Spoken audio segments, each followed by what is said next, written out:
Sports with Dan Lindblad. Patrick Mahomes has been really, really good in September. He's never thrown an interception while going into Monday night's game. His touchdown total was approaching 30. All good juju continued in Baltimore tonight. The two MVPs going head-to-head, Lamar Jackson's Ravens hosting Patrick Mahomes and the Chiefs. Ravens up 3-0 early. Mahomes using his legs as he scoots around the right side and in for the 3-yard touchdown. Extra point no good though, so it's only 6-3.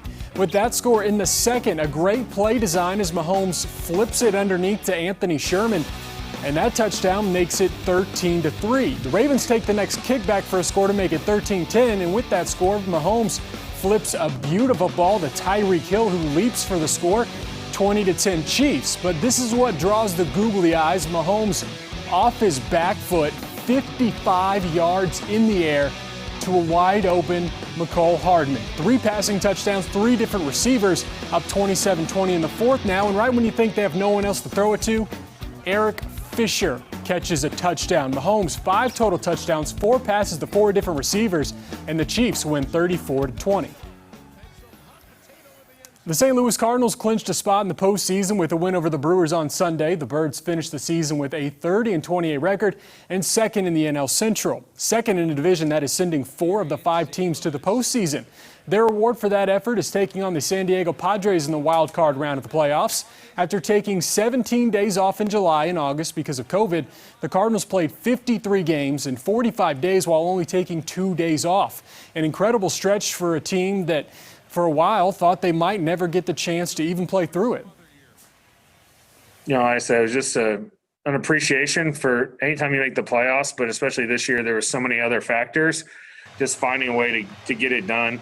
Let's say, I mean, when we didn't play for 2 weeks, you had no idea what to expect. For us to do it, I do think is a great accomplishment. I'll say that. I mean, just proud. I'm proud for this guy. I'm happy for this guy, for this organization.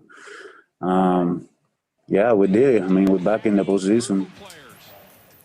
The series shakes out like this against the Padres. Game 1 on Wednesday at 4 on ESPN2.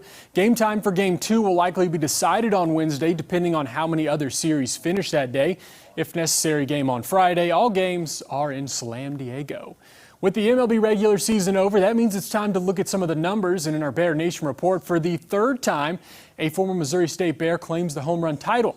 Luke Voit joins Ryan Howard, who won it twice as Bears that went to win the crown. Voit belted 22 home runs in the 56 games that he played this season, 3 more than Jose Abreu of the White Sox. Voit joins a list, and we're talking about a list of Yankees to win the home run crown. That includes Pip, Ruth, Gehrig, DiMaggio, Mantle, Maris, Rodriguez, and now Voit. It's an incredible list, and it's an honor to be on that list.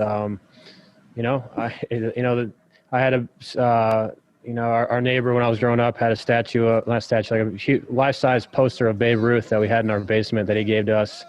So it's, I've always admired the Babe. It's just awesome company. You know, that guy hit 700 home runs. That means I got to start hitting like 150 a year to catch up to him. So I think that's never going to happen. Kickapoo hosting West Plains on the softball diamond. 2 solid clubs. Bottom 1, Chloe Merced shows bunt, pulls, and then just bombs it out to left field. A 3-run home run for the Missouri State commit, 3-0 Kickapoo.